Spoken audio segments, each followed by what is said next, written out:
창세기 26장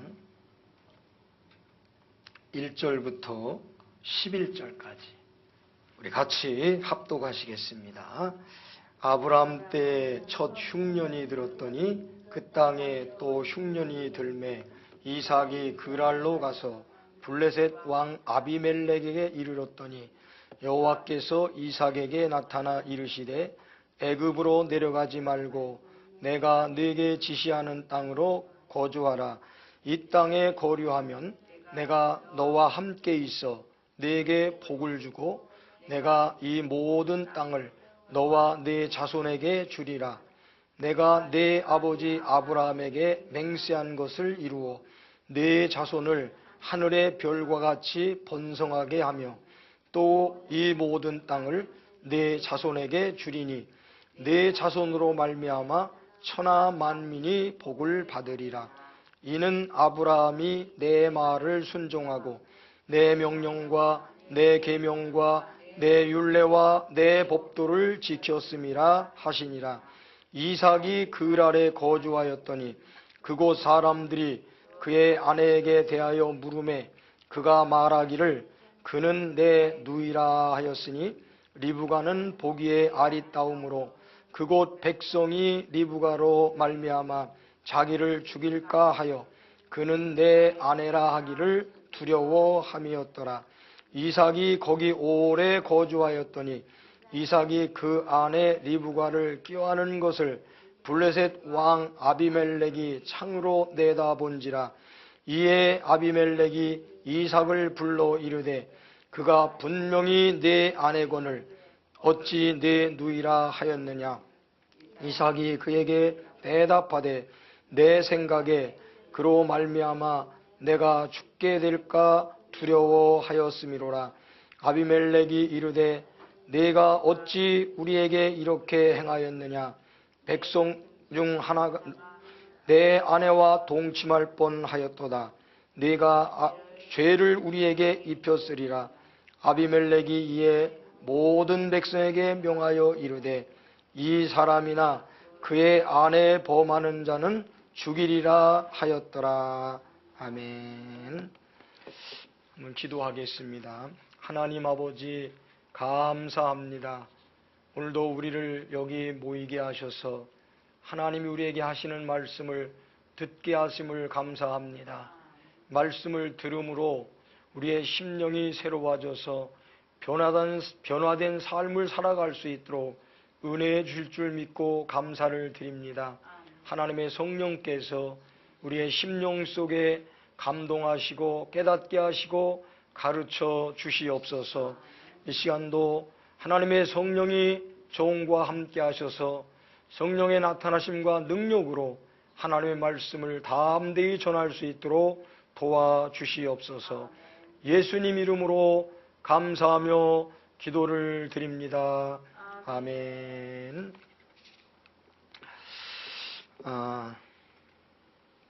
굉장히 눈이 부시네.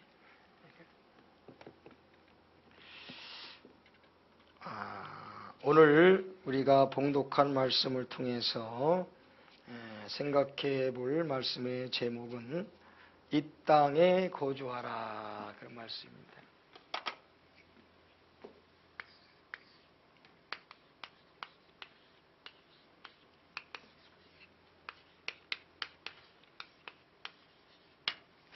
오늘은 이삭에 관한 이야기입니다. 이삭은 그 일생을 이렇게 좀 보면은 아브라함이 100살 됐을 때에 하나님의 기적과 능력으로 날 수 없는 중에 태어난 약속의 자녀입니다. 근데 그 이삭이 한 33살 됐을 때에 어머니가 죽죠. 어머니가 123살에 사라가 이제 죽게 되죠. 아마 어머니의 사랑을 많이 받았던 것 같아요, 이삭이. 그래서 어머니가 돌아가시고 나니까 이삭이 굉장히 외롭고 또 마음에 허전함을 느꼈던 것 같아요. 그래서 그가 한 7년 후에 40살에 결혼하게 됩니다. 근데 결혼할 때 그 아내 리브가를 취하여 어머니의 죽으신 후에 위로를 받았다. 그런 말씀을 한 거 보니까 아마 어머니 돌아가시고 난 다음에 이삭이 굉장히 좀 외로웠던 것을 볼 수가 있습니다. 결혼을 했는데 아기가 빨리 생기질 않았습니다.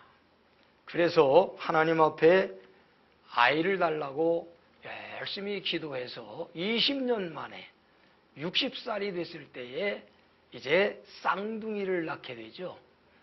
요즘에 우리나라에 쌍둥이 붐이 일어난다 그래요. 뭐 3쌍둥이, 2쌍둥이, 그 TV에서 그 뭐 방송하는 그 프로그램 때문에 아주 쌍둥이 열풍이 일어났다고 그럽니다. 근데 이삭은 이제 이렇게 쌍둥이 에서와 야곱을 낳게 됩니다. 그렇게 이제 수년을 지난 후에 이삭의 나이가 75세죠. 아브라함이 175세에 죽었으니까 100세에 낳았으니까 75세 됐을 때에 이삭이 아버지를 잃게 됩니다.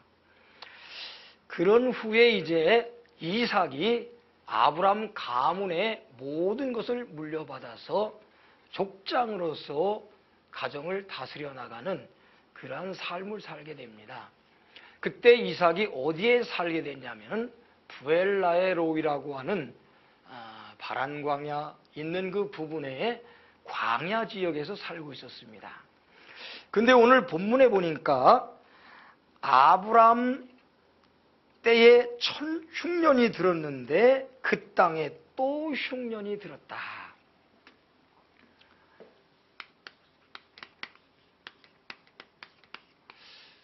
이삭이 이제 아버지도 잃고 가정의 모든 일들을 책임져 나가는 그런 과정 속에서 이삭이 살고 있는 그 지역에 흉년이 들었습니다. 흉년이 드니까 이삭이 어디로 가느냐면 그랄이라고 하는 곳으로 갑니다. 이스라엘 진역을 이렇게 보면은 이렇게 되어 있어요. 이렇게.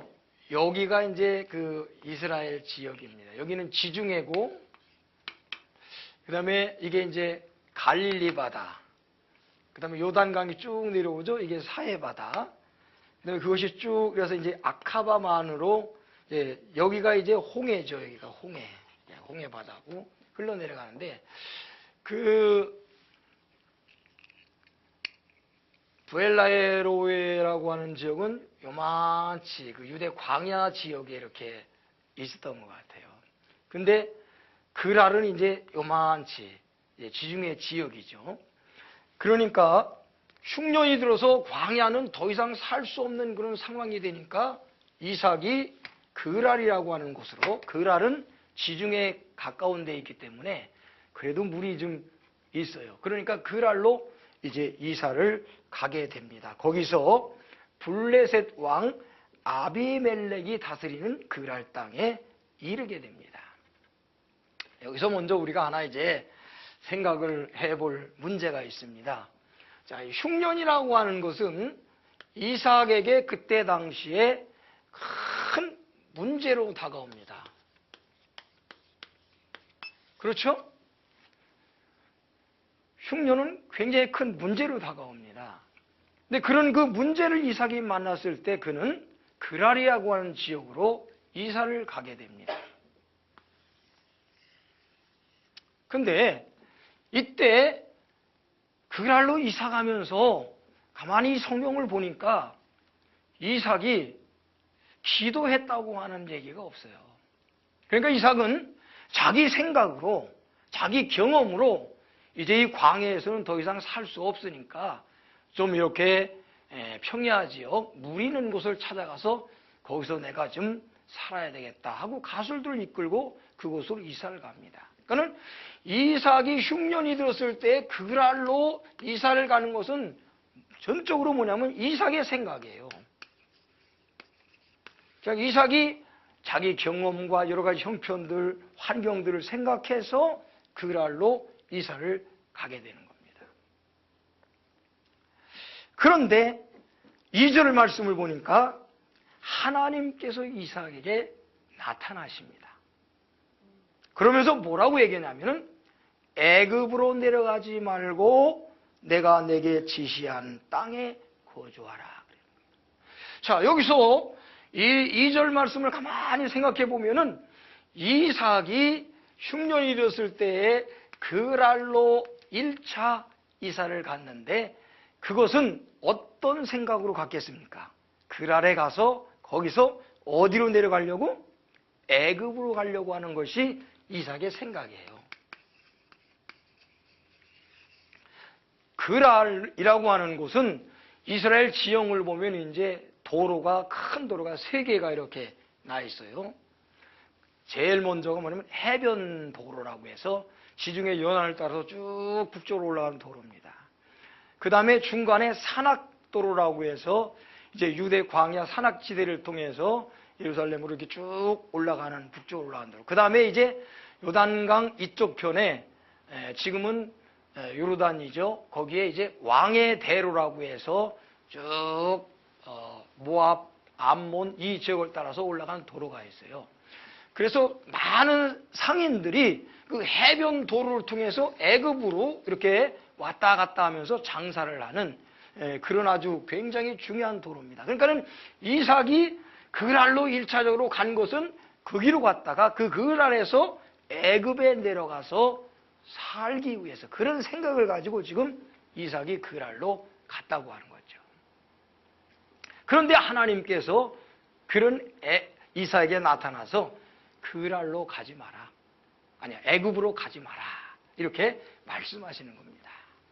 자, 여기서 아까 얘기하다 말았습니다만 우리가 이 문제를 만났을 때 우리는 어떻게 해야 될까? 문제가 생기면 여러분 어떻게 해야 되죠? 잘 아는 말씀입니다만은 문제가 생기면 우리는 먼저 하나님 앞에 기도를 해봐야 돼요.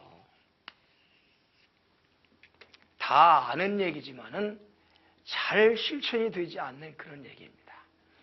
우리에게 어떤 문제가 딱 오면은 우리는 대체적으로 내가 생각하는 것, 그다음에 환경, 다른 사람들의 어떤 조언 이런 것들을 통해서 인간적인 방법으로 생각하고 일을 처리해가는 경우가 굉장히 많습니다. 그런데 우리 믿음의 사람들은 문제가 생길 때에 우선적으로 뭐를 해야 되느냐 하면 기도를 해야 된다 그런 얘기예요. 기도를 해서 우리는 하나님의 인도를 받는 그런 삶을 살아야 된다. 여호수아가 가나안 땅을 점령해 갈 때에 기브온이라고 하는 족속이 이스라엘 사람들이 막 가나안을 점령해 들어오는 그런 것을 보면서 두려움을 느껴가지고 그들이 이제 전술을 쓰죠. 가까운 지역에 있음에도 불구하고 그들은 예루살렘이라고 하는 그 가까운 지역에 있음에도 불구하고 이제 맨 곳에서 온 것 같이 곰팡이 난 떡, 다 헤어진 옷을 입고 이렇게 여호수아에게 와가지고 우리는 맨 데서 왔는데 당신들이 우리 살고 있는 것을 다 점령한다고 그러는데 우리는 당신과 우리가 좀 화친을 맺자. 우리가 당신의 종이 되겠다. 그렇게 얘기하니까 성경은 여호수아 9장 14절에 이렇게 얘기합니다. 여호수아가 그 양식을 받고 하나님께 묻지 아니하고 그들과 계약을 했다. 그들과 약속을 맹세를 합니다. 그런데 문제는 뭐냐? 조금 지난 후에 보니까 그 기브온 족속이 맨 데서 온 게 아니라 바로 거기 가까운데 살고 있는 사람들이었다는 거죠. 그래서 기브온 족속은 그들이 맹세한 것 때문에 쫓아내지 못하고 멸망시키지를 못합니다.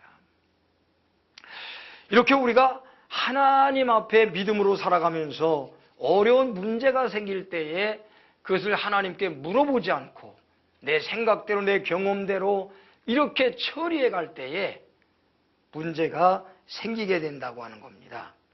하나님은 말씀하십니다. 예레미야 33장 2절 3절에 이렇게 말씀하십니다.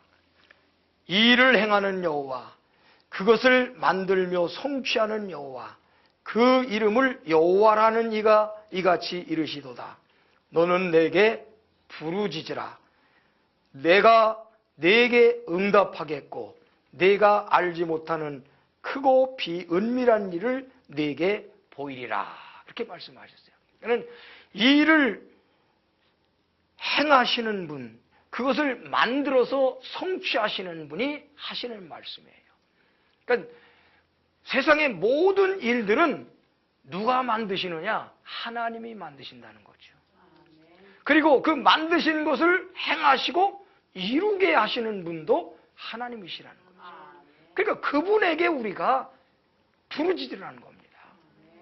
왜냐하면 그분이 만들고 그분이 행하시고 그분이 이루게 하시니까 그분에게 기도를 해야 된다는 거죠.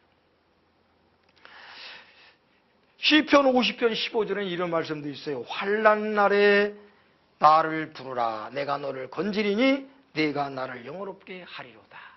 그러니까 어려운 일을 만나면은, 문제를 만나면은 어떻게 되느냐? 하나님을 부르라는 얘기예요. 그럼 하나님께서 구원해 주신다고 하는 겁니다. 그러니까 우리는 어려운 일을 만날 때, 문제를 만날 때 어떻게 해야 되느냐? 하나님을 불러야 된다. 하나님께 기도해야 된다. 그런 얘기예요. 자, 이삭이 이런 일이 발생할 때 이런 생각을 가지고 지금 애굽으로 가기 위해서 그랄로 이사 갔을 때에 하나님께서 이삭에게 나타나십니다. 2절부터 3절, 4절까지, 5절까지 보면은 하나님이 이삭에게 나타나서 뭐라고 말씀하시는 거 아니? 애굽으로 가지 말고, 애굽으로 가지 말고, 여기 가지 말고 내가 네게 지시하는 땅에 거주하라. 그렇게 얘기합니다. 그러면서 3절에 뭐라 그러면 이 땅에 거류하면, 우리말 성경에는 번역을 무슨 조건적인 그러한 것으로 해놨는데 원어에는 이 땅에 거주하라. 이 명령형이거든요. 이 땅에 거주하라. 그러면 이렇게 나가는 거거든요. 여기에 뭐냐면 이 땅에 거주하라는 거예요. 바로 이 땅에 거주하라. 내가 내게 지시하는, 이 땅은 무슨 땅이에요? 하나님이 지시하는 땅이죠. 이 땅은 하나님이 지시하는 땅. 근데 이 땅에 거주하라는 거예요. 애굽으로 가지 말고 이 땅에 거주하라. 그런 얘기예요. 그러면은 여기서 이제 애굽으로 가지 마. 그렇게 여기서 하나님이 애굽으로 가지 마. 그리고 이 땅에 거주하라.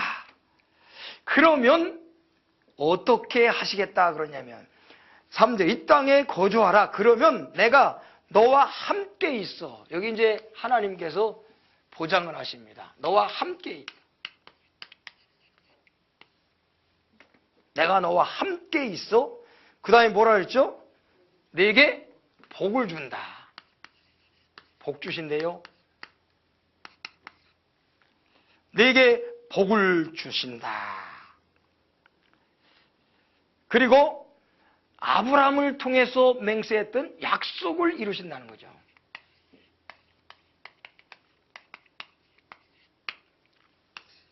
이 세 가지를 거기에서 말씀하고 계십니다. 자, 이 부분에서 이제 우리가 하나 생각할 것은 이삭이 지금 가는 길이 잘된 길이에요? 잘 가는 거예요? 잘못 가는 거예요? 잘못 가죠? 그러니까 하나님이 개입을 하시는 거예요. 왜냐하면 이삭은 하나님의 약속을 받은 자녀이기 때문에 하나님이 나타나시는 거예요. 이게 뭐냐? 이게 하나님의 은혜로우심입니다. 하나님의 은혜로. 만약에 하나님이 개입하시지 않았다면 이삭은 어떻게 했을까요? 애굽으로 내려갔을 것입니다. 이 애굽이라고 하는 곳은 세속적인 곳입니다. 죄악의 장소입니다. 이상적으로 우리 육신적으로 동경하는 그러한 곳입니다. 이스라엘 백성들이 애굽에서 하나님이 구원해내 가지고 나왔잖아요. 그래가지고 광야길을 가면서 어려운 일만 만나면은 계속 이스라엘 백성들이 뭐라 그래요? 왜 우리를 여기 데리고 와서 죽이려고 그러냐? 왜 이 고생을 시키냐? 그러면서 애굽에서 그냥 살았으면은 거기는 뭐 오이도 있고 부추도 있고 뭐도 있고 계속 애굽을 동경합니다. 근데 하나님께서는 뭐라고 했냐면 너희들은 더 이상 이제 애굽으로는 가지 말아라. 그렇게 명령하셨거든요. 왜냐하면 거기 좋은 데가 아니에요. 그렇기 때문에 하나님의 백성들이 거기 가면은 타락하기 때문에. 그러니까는 거기 가지 말라 그랬거든요. 하나님께서는 하나님이 지시하는 이 땅에 거주하라는 거예요. 이 땅에 거주하라. 하나님이 지시한 이 땅에 거주하라. 자, 이 땅은 어디인가? 여기는 하나님께서 약속하신 곳이고 하나님께서 축복을 보장하시는 곳입니다. 여기 이 땅이라고 하는 것은 거기에 이 땅이라고 하는 그 말은 1차적으로는 그랄이라고 하는 그런 지역에 지금 이삭이 있지만은 그랄 그 부분만 얘기하는 것이 아니라 하나님께서 아브라함을 통해서 자녀들에게 주시겠다고 약속하신 가나안 땅을 얘기하는 거예요. 가나안 땅 전체를 얘기하고 있는 겁니다. 가나안 땅 전체. 그러니까 그 이 땅이라고 하는 것은 뭐냐면 하나님께서 그들에게 주신다고 약속하신 축복의 땅을 말하는 거예요. 축복의 땅. 우리는 어디에 거주하면서 살아야 되느냐? 하나님께서 약속하신, 하나님께서 복주심하고 약속하신 그 땅에 머물러야지 거기를 벗어나면 안 된다고 하는 거예요. 하나님이 약속하신 그 땅에 우리가 머물러 있고 거기에 살고 거기에 거주해야 하나님께서 함께 해주시는 은혜를 누릴 수가 있습니다. 그리고 하나님께서 복 주신다고 하신 그 복을 받을 수가 있습니다. 하나님께서 약속하신 그 모든 것을 우리가 누릴 수 있게 되는 거예요. 그런데 여기를 벗어나면은 그것을 누릴 수가 없습니다. 이 하나님이 함께 하시는 이 은혜가 얼마나 중요한가.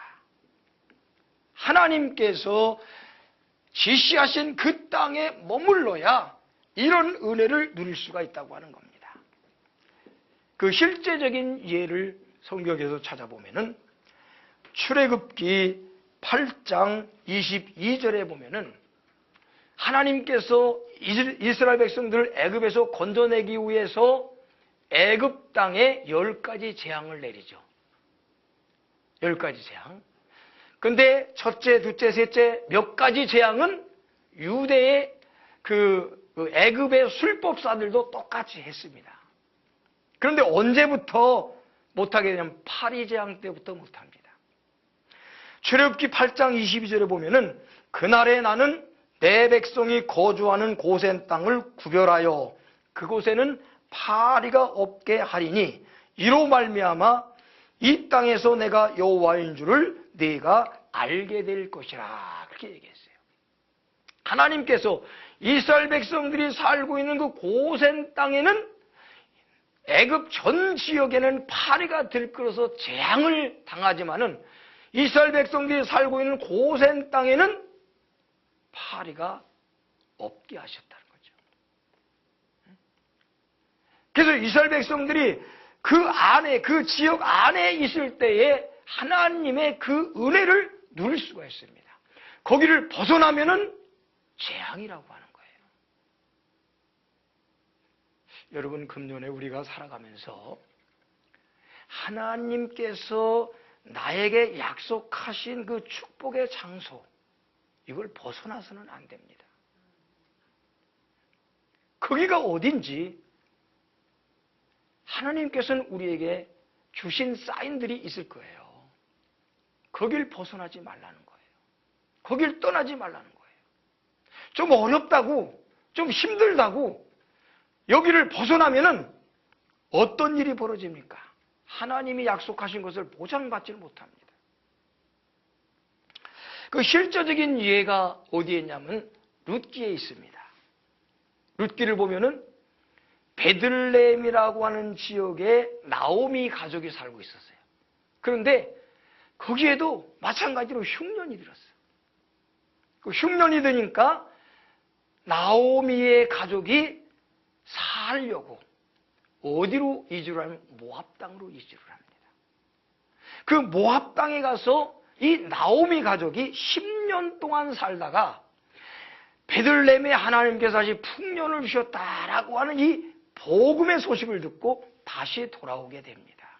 그런데 이 나오미가 다시 베들레헴에 돌아올 때에 그 베들레헴 주민들이 나오미를 막 환영하면서 나오미가 왔다 나오미가 왔다 그렇게 그를 환영해 주는데 정작 나오미는 그들에게 뭐라고 말하는 줄 아세요? 나를 나오미라고 부르지 말고 뭐라고 불러라? 마라라고 불러라. 나오미라고 하는 말의 의미는 희락, 기쁨, 뭐 그런 의미예요. 좋은 의미예요. 마라라고 하는 말의 의미는 쓴 곳, 괴로운 곳, 고통 그런 의미예요. 그러면서 무슨 얘기냐면 내가 풍족한 중에 나갔는데 비록 흉년이 일었을 때 살기로서 가지만 그때는 풍족한 가운데 나갔는데 지금은 뭐예요? 빈손으로 돌아왔다. 그러면서 이렇게 말합니다. 하나님이 그렇게 하셨다. 보세요. 나갈 때는 남편과 함께 두 아들과 함께 나갔습니다. 그런데 그 모압 땅에서 10년 동안 살면서 남편이 죽고 두 아들이 거기서 결혼을 했는데 그 두 아들이 다 죽습니다. 돌아올 때는 혈혈다신 혼자 그 중에 그래도 룻이라고 하는 며느리가 나는 시어머니를 쫓아갔습니다 하는 그를 결단했기 때문에 그 며느리 하나 데리고 돌아오게 됩니다.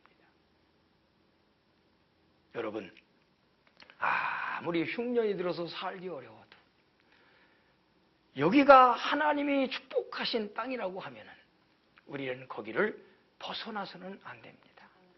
저쪽 세상이 내가 보기에는 참 살기 좋은 것 같고 거기 가면 살 것 같을지라도 거기는 하나님이 약속하신 곳이 아닙니다. 거기는 하나님이 축복해 주신다고 하는 보장이 있는 곳이 아니라는 겁니다. 비록 여기 메마르고 흉년이 들어서 살기 어렵다 할지라도 여기가 하나님이 축복하신 약속의 보장을 해주신 그러한 땅이라고 하면은 우리는 거기에 그 어려움 속에서도 머물러 있어야 된다는 거예요. 거기에 살아야지 얕은 꾀를 가지고 나가서 저기 가면 잘서같이 나가봐야 나오미같이 빈털터리가 될 수밖에 없습니다.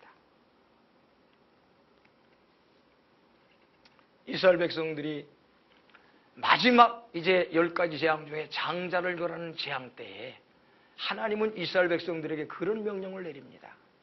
양을 잡고 그 양의 피를 집에 문설주에 발라라. 내가 오늘 밤 애굽 땅에 임할 텐데 가서 장자, 짐승애까지 처음 첫 태생은 다 죽일 것이다. 애굽의 온 나라의 한 집에서도 통곡 소리가 안 나는 집이 없을 것이다. 너희들은 너희 집에 양의 피를 발라놓고 절대 밖으로 나가지 말아라. 내가 애굽의 장자를 결할 때에 그 피를 보고 그 피 있는 집은 내가 넘어간다. 이게 유월이라고 하는, 유월절이라고 하는 얘기죠. 그때 만약에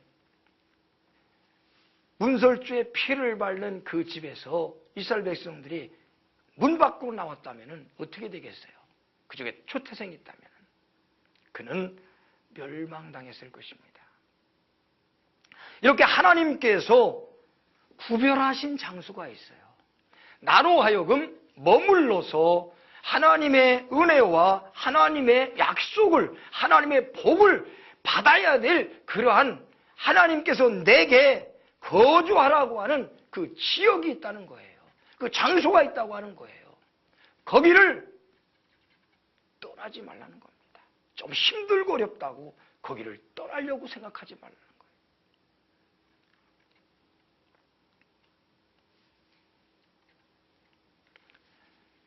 그럴 때 하나님께서 함께 해주시는 은혜를 베풀어 주신다. 저는 금년에 우리 교회에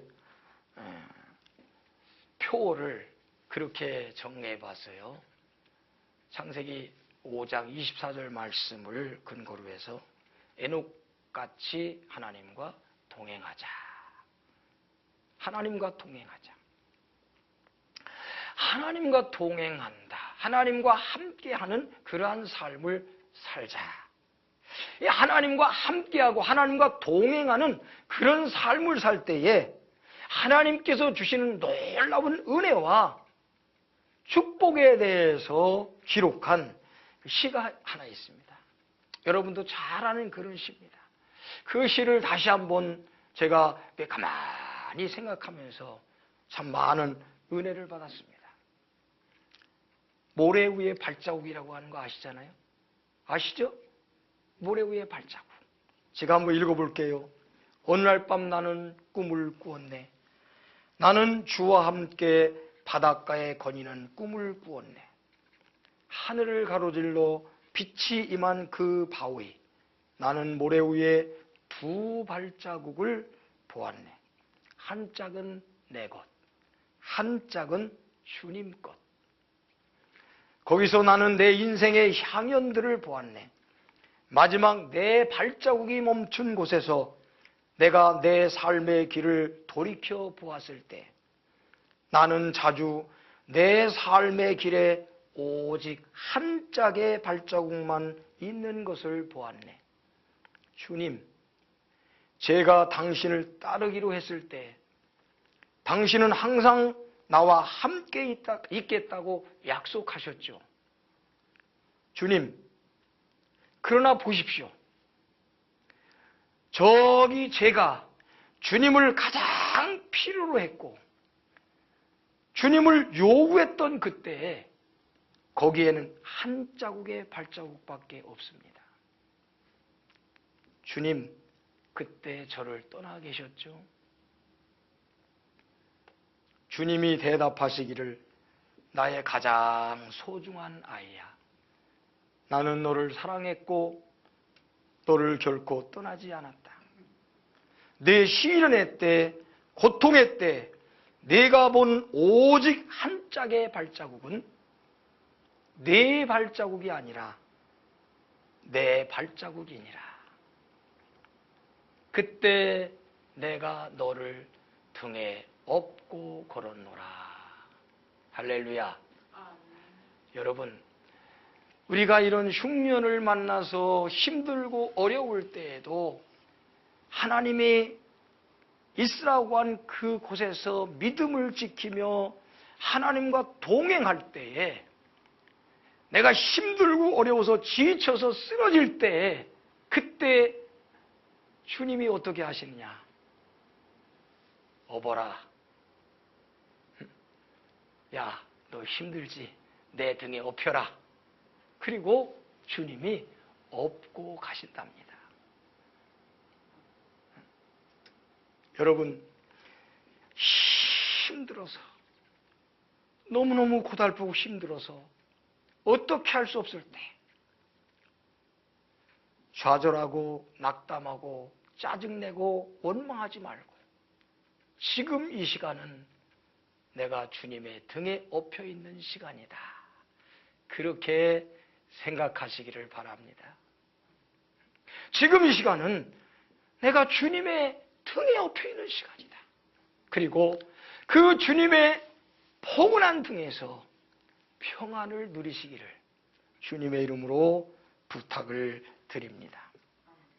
이것이 하나님과 함께하는, 하나님과 동행할 때에 하나님께서 우리에게 주시는 은혜라고 하는 겁니다.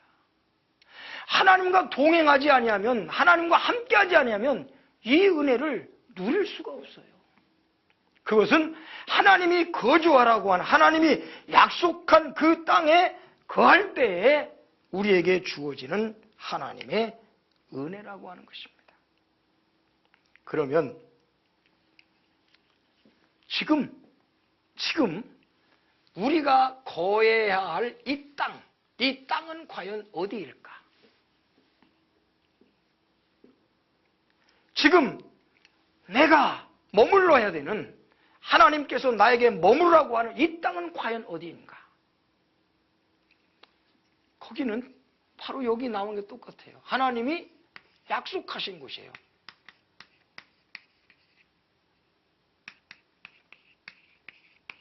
그것은 곧 뭐냐면 하나님의 말씀 안입니다.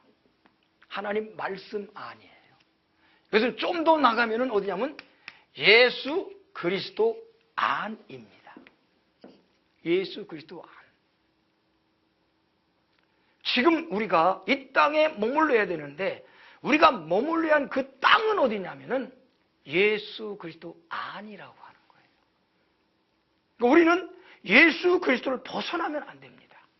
아무리 힘들고 어려워도 예수 그리스도를 벗어나면 안 됩니다. 예수 그리스도 안에 있어야 돼요. 하나님의 말씀 안에 있어야 돼요. 하나님의 약속 안에서 살아야 돼요. 하나님의 말씀 안에서 살아야지 하나님의 말씀을 벗어나면 안 됩니다. 조금 힘들고 어려우면 하나님의 일을 팽겨치고 교회를 안 나오는 그런 사람들이 많습니다.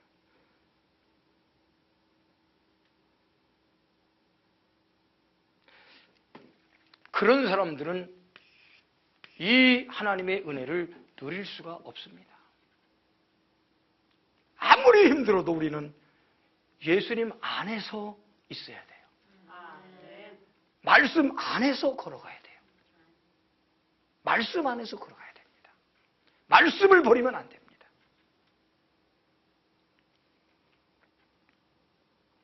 그러면 우리가 이렇게 예수 그리스도 안, 하나님 말씀 안에 거하는 방법은 무엇일까? 어떻게 하는 것이 하나님 말씀 안에 거하는 것이고 예수 그리스도 안에 사는 것인가? 간단합니다. 그건 다른 게 아니에요. 하나님의 말씀 안에 거하는 방법이 뭘까요? 하나님이 하신 말씀을 지키는 겁니다. 지키고 행하는 거예요. 다른 거 없어요. 하나님 말씀 안에 내가 사는 방법은 뭐냐면 그 말씀을 내가 지키는 것이에요. 행하는 것입니다. 그 말씀을 행할 때에 나는 말씀 안에 살고 있는 거예요. 그럼 반대로 하나님의 말씀을 벗어난다, 떠난다고 하는 게 뭡니까? 하나님의 말씀을 지키지 않고 행하지 않는 겁니다. 예수 안에 내가 거한다고 하는 것도 뭡니까? 똑같은 얘기예요. 한번 성경을 보십시다. 요한일서 3장을 보겠습니다.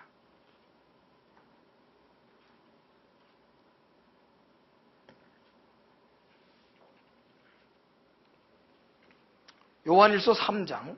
우리가 예수 그리스도 안에 거하는 것이 무언가, 어떻게 행하는 것인가? 23절부터 24절까지.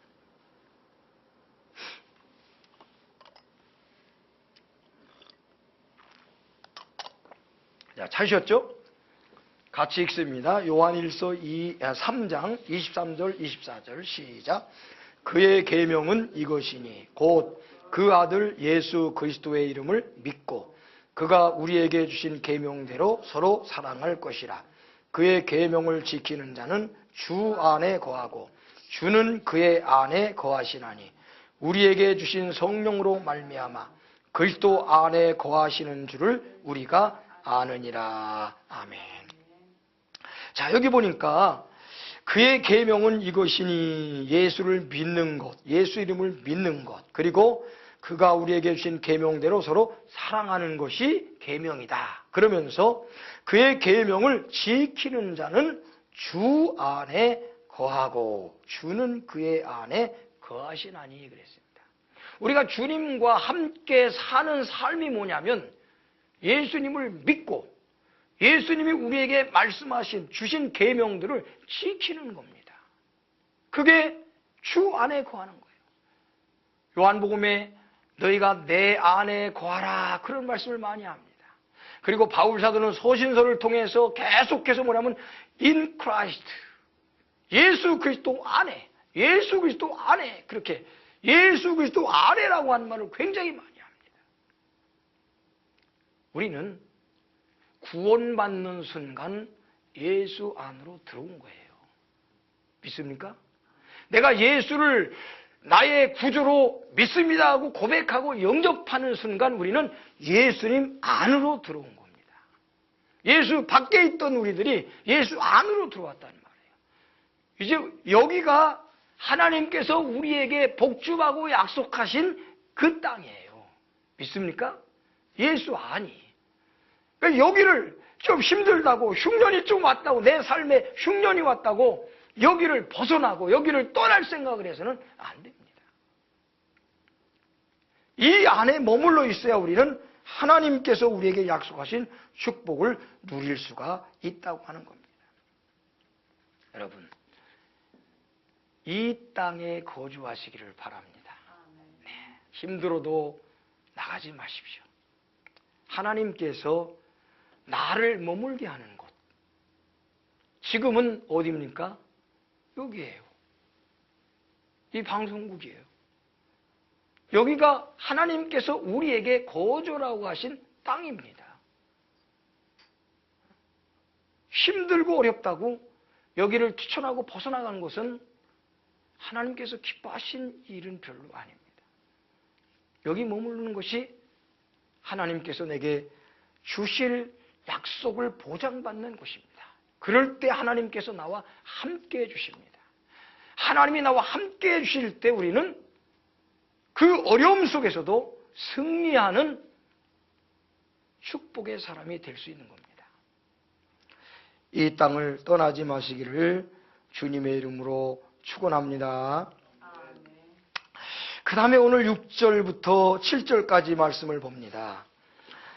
이삭이 그랄에 거주하였더니 그곳 사람들이 그의 아내에 대하여 물으매 그가 말하기를 그는 내 누이라 하였으니 리브가는 보기에 아리따움으로 그곳 백성이 리브가로 말미암아 자기를 죽일까 하여 그는 내 아내라 하기를 두려워함이었더라 그랬어요.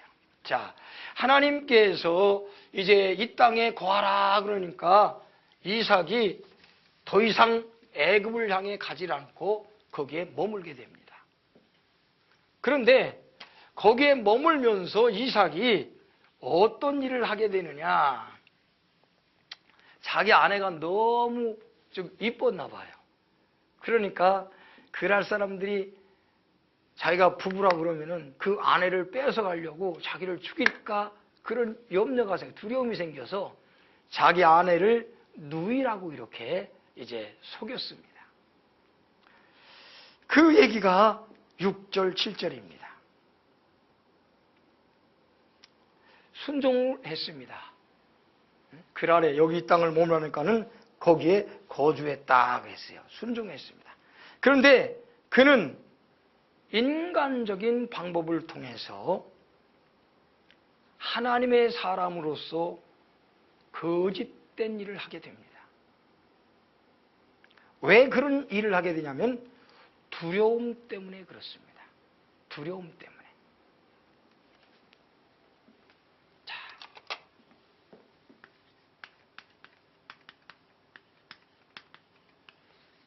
두려움 때문에 그래요.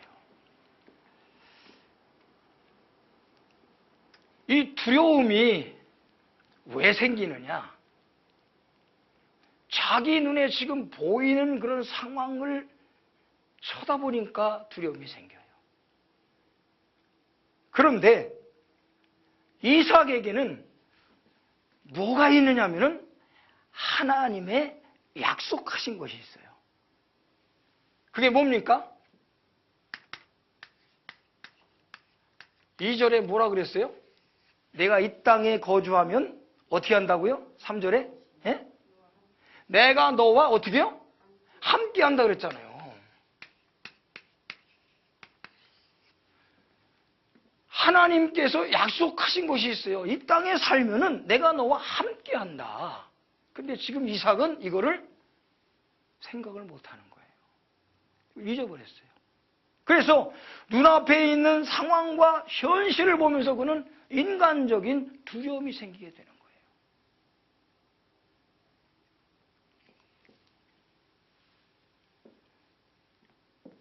이 두려움이라고 하는 것은 오늘 우리들도 똑같습니다. 그리고 이 부분은 다뤄져야 할 내 안에 있는 육적인 부분이에요. 이거 다뤄줘야 됩니다. 하나님이 약속하셨잖아요. 하나님이 여기 있으면 내가 너와 함께 한다. 하나님이 함께 하시는데 블레셋 사람들이 어떻게 건들겠어요? 다윗은 시편 23편 4절에 그런 고백을 합니다. 내가 사망의 음침한 골짜기를 다닐지라도 하나님께서 약속하신 머물라고 한 그 땅에 산다고 해도 사망의 음침한 골짜기를 가는 것 같은 일들이 생길 수 있어요. 믿습니까? 그런 일들이 생길 수 있어요. 그런데 중요한 것은 뭐냐? 그런 곳을 지나고 그런 일이 생겨도 다윗은 뭐라고 고백합니까? 나는 해받을 것을 두려워하지 않는다 그랬어요. 두려워할 수밖에 없는 상황을 만나도 다윗은 그 두려움을 거절하는 겁니다. 그 두려움을 내쫓는 겁니다. 그 두려움을 몰아내는 거예요. 그러면서 뭐라고 고백해요? 왜 자기는 이 두려움을 느끼지 않느냐? 왜 자기는 이 두려움을 거절하느냐? 그 뒤에 뭐라 했어요? 주께서 바로 그거예요. 하나님이 주께서 함께 하신다는 거예요. 나의 목자 되신 하나님이 나와 함께 하시는데 사망의 음침한 골짜기를 가도 하나님이, 전능하신 하나님이, 나의 목자신 하나님이 지금 나와 같이 있는데 그것들이 나를 해할 수 없다는 거예요. 그러니까 해받을 두려움이 없다는 거예요. 두려워하지 않는다. 우리가 금년에 하나님께서 원하시는 것을 열심히 하나님의 일을 해 나갈 것이지만은 그러나 종종 사망의 음침한 골짜기 같은 그런 것을 만나기도 할 거예요. 그러나 여러분 그때 두려워하지 마십시오. 그것을 볼 때 인간적인 생각으로 행하면 두려움이 엄습해 올 겁니다. 그때 우리는 이 말씀을 고백하면 됩니다. 여호와는 나의 목자시니 내가 사망의 음침한 골짜기를 다닐지라도 해받을 것을 두려워하지 않는다. 하나님이 나와 같이 계시기 때문이다. 하나님의 지팡이가 막대기가 나를 지키시고 보호하고 계신다. 마귀야, 너는 나를 만질 수도 없다. 이렇게 고백하는 거예요. 이렇게. 두려움을 몰아내야 돼요. 그리고 나는 두려움을 거절한다. 두려운 마음은 내게서 떠나가라. 예수의 이름으로 떠나가라. 이렇게 해야지 되는데 그냥 환경만 쳐다보고 그냥 막 겁나는 상황이 벌어지니까 어려운 일 생기고 두려움이 서러니까 이거 나 죽을까 어떻게 될까 해가지고 벌벌 떨면은 안 되는 거예요. 그럴 때 우리는 하나님의 자녀로서 올바른 신앙의 삶을 살지 못하고 인간적인 실수와 죄를 범하게 되는 겁니다. 그게 바로 이삭이 자기 아내를 누이라고 속인 죄입니다.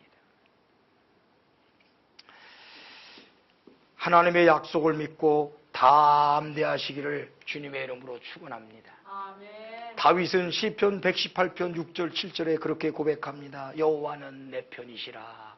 내게 두려움이 없나니 사람이 내게 어찌할까. 여호와께서 내 편이 되사 나를 돕는 자들 중에 계시니 그러므로 나를 미워하는 자들에게 보응하신 것을 내가 보리로다. 바울은 로마서 8장 31절에 그런 말씀을 합니다. 그런즉 이 일에 대하여 우리가 무슨 말하리요? 만일 하나님이 우리를 위하시면 누가 우리를 대적하리요? 할렐루야. 하나님이 나를 위해 주시는데 누가 나를 대적할까? 사망의 음침한 골짜기, 적군들이 나를 어떻게 하려고 발광을 하고 있을지라도 나는 하나님과 함께 있다. 나는 하나님과 한편이다. 까불지 마라. 너희들은 나를 만질 수도 없다. 담대하시기를 주님의 이름으로 축원합니다. 시편 27편 1절부터 3절에 또 다윗은 그런 고백을 합니다. 여호와는 나의 빛이요 나의 구원이시니 내가 누구를 두려워하리요.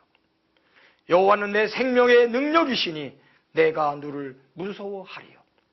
악인들이 내 살을 먹으려고 내게로 왔으나 나의 대적들 나의 원수들인 그들은 실족하여 넘어졌도다.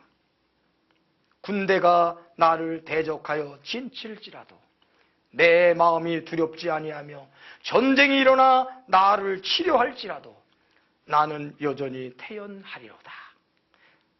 여러분, 어떤 두려운 일이 나를 엄습해와도 태연하시기 바랍니다. 하나님이 도와주십니다. 하나님이 내 편이십니다. 하나님이 나와 함께 계십니다. 그들은 나를 만질 수도 없습니다.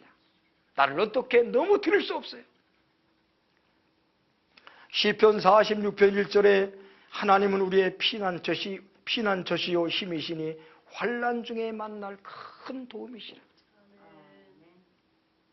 그 다음에 2절 3절에는 산이 막 뒤엎어지고 바닷물이 흉용하고 그럴지라도 그렇게 고백합니다. 따라하세요. 나는 두려워하지 않으리로다. 그게 믿음이에요. 막 천지개벽하는 일이 벌어져도 꿈쩍하지 않고 태연할 수 있는 것, 이게 믿음입니다. 그런 일이 벌어질 때 막 오두방정 떨구는 건 그건 믿음이 아닙니다. 태연할 수 있는 게 이게 믿음이에요. 근데 그 믿음이 어디서 오느냐? 하나님의 약속에서 온다는 거예요. 하나님의 말씀을 들을 때 온다는 거예요. 하나님의 말씀을 들을 때 온다는 거예요. 여러분, 하나님의 약속하신 말씀을 마음에 새기시기 바랍니다. 그리고 그런 일들이 벌어질 때마다 우리는 그 말씀을 끄집어내서 그 말씀을 자꾸 외워야 돼요. 외우고 고백해야 돼요. 그 말씀을 고백해야 돼요. 그리고 믿음으로 담대하시기를 주님의 이름으로 축원합니다. 네, 여러분을 세상 큰 것도 건들 수 없어요. 그게 어디 있냐면 한번 보십시다. 로마서 8장.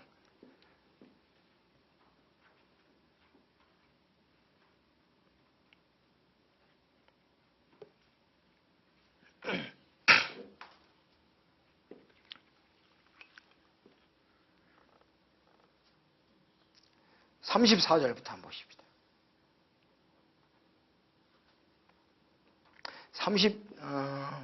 31절부터 보죠. 31절부터 39절까지. 로마서 8장 31절부터 39절까지. 자, 같이 보십시다. 천천히 시작. 그런즉 이 일에 대하여 우리가 무슨 말하리요? 만일 하나님이 우리를 위하시면 누가 우리를 대적하리요? 자기 아들을 아끼지 아니하시고 우리 모든 사람을 위하여 내어주시니가 어찌 그 아들과 함께 모든 것을 우리에게 주시지 아니하겠느냐? 누가 능히 하나님께서 택하신 자들을 고발하리요? 의롭다 하신 이는 하나님이시니 누가 우리를 정죄하리요? 죽으실 뿐 아니라 다시 살아나신 이는 그리스도 예수시니 그는 하나님 우편에 계신 자요 우리를 위하여 간구하시는 자시니라. 누가 우리를 그리스도의 사랑에서 끊으리요? 환난이나 곤고나 박해나 기근이나 적신이나 위험이나 칼이랴. 기록된 바 우리가 종일 주를 위하여 죽임을 당하게 되며 도살할 양같이 여김을 받았나이다 함과 같으니라. 그러나 이 모든 일에 우리를 사랑하시는 이로 말미암아 우리가 넉넉히 이기느니라.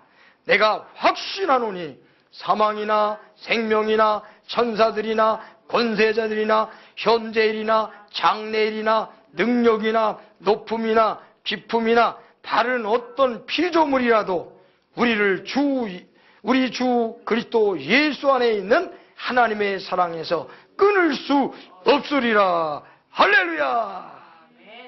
어떤 것도 못해요. 어떤 것도.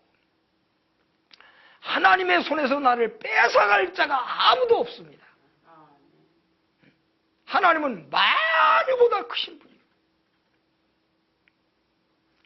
이 말씀을 믿으시기 바랍니다. 그러니까 여러분 벌벌 떨지 마세요. 이제 대연하시기 바랍니다. 믿습니까?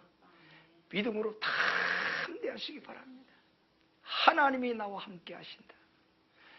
하나님이 나와 한편이시다. 하나님이 나를 지금 돕고 계신다. 담대할 때 하나님이 함께 하심으로 복을 주시고 하나님의 약속하신 것들을 다 이루어 주실 줄 믿습니다. 하나만 더 얘기를 하겠습니다.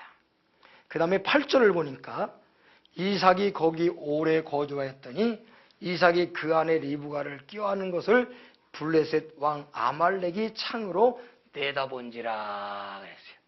금방 들통났죠? 금방. 죄는 숨길 수 없어요.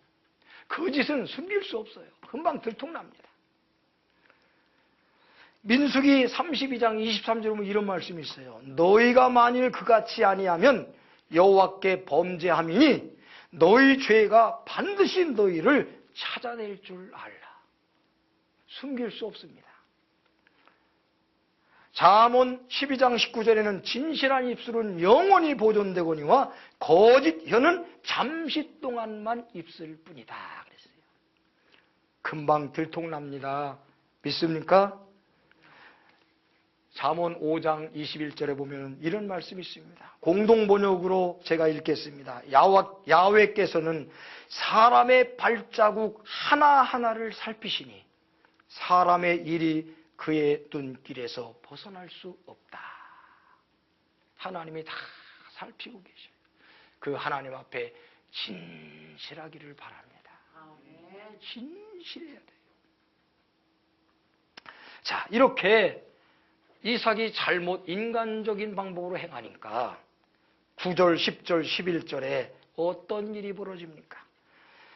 아비멜렉이 이삭을 불러 이르되 그가 분명히 네 아내고를 네가 어찌 내 누이라 하였느냐. 이삭이 그게 대답하되 내 생각에 그로 말미암아 내가 죽게 될까 두려워하였음이로다. 아비멜렉이 이르되 네가 어찌 우리에게 이렇게 행하였느냐. 내 백성 중 하나가 내 아내와 동침할 뻔하였도다. 내가 죄를 우리에게 입혔으리라. 지금 아비멜렉에게 이삭이 끌려갑니다. 여기 보면은 그냥 이삭이 불렀다 그랬는데 이삭이 그냥 막 이삭을 자기 앞으로 끌어온 거예요. 끌어와서 호통을 치는 겁니다. 너 왜 거짓말했느냐? 너 때문에 우리 백성들이 죄질 뻔했다. 여기서 하나 우리가 기억해야 할 것이 있습니다. 예수 믿는 우리들은 세상의 소금입니다. 빛입니다. 향기입니다. 우리가 잘못할 때 어떻게 됩니까? 하나님이 욕을 먹습니다. 교회가 욕을 먹습니다. 여러분, 지금 우리 한국 교회가 왜 이렇게 됐습니까? 지금 우리 한국 교회가 왜 이런 상황이 됐습니까? 예수 믿는 우리들이 빛을 발하지 못했기 때문입니다. 소금의 역할을 감당하지 못했기 때문입니다. 향기를 뿜어내지 못했기 때문에 그렇습니다. 여러분, 여기서 하나 생각합시다. 맛 잃은 소금이 되지 마십시다.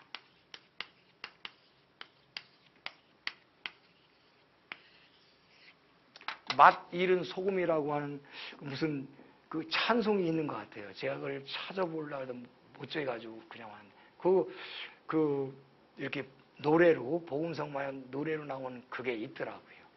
예배당에 가서 그런 내용. 우리는 세상에 소금으로 하나님께서 남겨놨습니다. 세상에 빛으로 남겨놨습니다. 빛을 말 아래에 두면 안 된다 그랬잖아요. 등경 위에 둬서 높이 비춰서 사람들이 볼 수 있게 해야 된다. 우리 빛이 어두워지면 안 돼요. 우리는 소금인데 소금이 맛을 잃으면 어떻게 된다 그랬어요? 세상에 버려져 가지고 밟힌다 그랬잖아요. 지금 이삭이 아비멜렉, 하나님의 백성이 아닌 이방인에게 지금 책망을 듣고 부끄러움을 당하고 있습니다. 왜? 그가 잘못했기 때문에 그래요. 인간적으로 행했기 때문에 그래요. 믿음으로 하지 않았기 때문에 그렇습니다.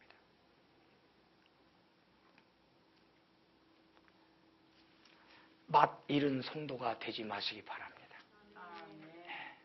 우리는 어디에 가든지 예수의 사람으로서 예수님의 빛을 비춰야 되고 예수님의 냄새를 피워야 되고 예수님의 맛을 내는 자가 돼야 됩니다. 이게 우리가 할 일입니다. 그거 하라고 오늘 우리를 여기에 남겨놓은 것입니다. 믿습니까? 이 사명을 잘 감당하시기를 주님의 이름으로 축원합니다. 마태복음 5장 16절에는 이같이 너희 빛이 사람 앞에 비추게 하여 그들로 너희 착한 행실을 보고 하늘에 계신 너희 아버지께 영광을 돌리게 하라. 베드로전서 2장 12절에도 너희가 이방인 중에서 행실을 선하게 가져 너희를 악행한다고 비방하는 자들로 하여금 너희 선한 일을 보고 오시는 날에 하나님께 영광을 돌리게 하려 함이라. 로마서 2장 23절부터 24절 우리 한번 이거 찾아봅시다. 로마서 2장 23절부터 24절.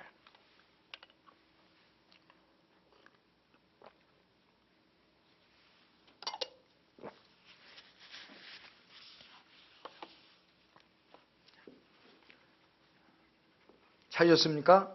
같이 시작. 율법을 자랑하는 네가 율법을 범함으로 하나님을 욕되게 하느냐. 기록된 바와 같이 하나님의 이름이 너희 때문에 이방인 중에서 모독을 받는도다. 아멘. 여러분, 이 말씀에 가책되는 것은 없겠죠? 나 때문에 하나님의 이름이 욕을 먹고 나 때문에 하나님의 이름이 모독을 받는다. 내가 하나님의 자녀로서 하나님의 말씀을 제대로 지키고 순종하지 않으면은 나 때문에 여러분 가정에서 예수 믿지 않는 사람들이 있을 때 남편이 예수 믿지 않습니까? 그가 왜 예수를 믿지 않는가? 자녀가 예수 믿지 않습니까? 그 애들이 왜 예수를 믿지 않는가? 나에게 내가 빛으로서 밝은 빛을 비춰주고 내가 소금으로서 소금의 맛을 그들에게 느끼게 했다면, 내가 향기로서 좋은 냄새를 풍겨줬다면 그들은 예수를 믿을 수밖에 없을 것입니다. 베드로전서 3장에 보니까 그런 말 하잖아요. 아내들에게 믿지 않는 남편이 너의 정결한 행위를 보고 있다. 그렇게 얘기합니다. 여러분, 세상 사람들이 우리를 주목하고 있습니다. 내 주위에 있는 믿지 않는 사람들이 나를 주시하고 있습니다. 예수 믿는다고 하는데 뭐 교회 집사요, 뭐 장로요, 권사라고 하는데 내 모습이 어떤가 주시하고 있습니다. 그들에게 빛을 비추는 삶을 사시기 바랍니다. 그들에게 소금의 맛을 내줌을 통해서 그리스도를 알게 할 수 있기를 바랍니다. 금년에 우리 그렇게 사십시다. 그들에게 좋은 냄새를 풍겨서 그 향기를 맡고 주님께로 나오는 그런 역사를 만들어 가십시다. 이것이 오늘 우리들에게 할 일입니다. 우리가 이 땅에 거하면서 우리가 할 일이 뭐냐? 하나님의 자녀로서의 사명, 빛과 소금과 향기의 그 사명을 우리가 잘 감당해야 우리 때문에 하나님의 이름이 높여지고 하나님의 영광이 들어지고 전도의 문이 열려지게 될 줄 믿습니다. 그래서 이 부산을 복음화시키기를 바랍니다. 우리 대한민국을 복음화시키기를 바랍니다. 세계를 향해서 복음을 능력으로 전하는 이 방송국이 될 수 있기를 주님의 이름으로 축원합니다. 축원합니다.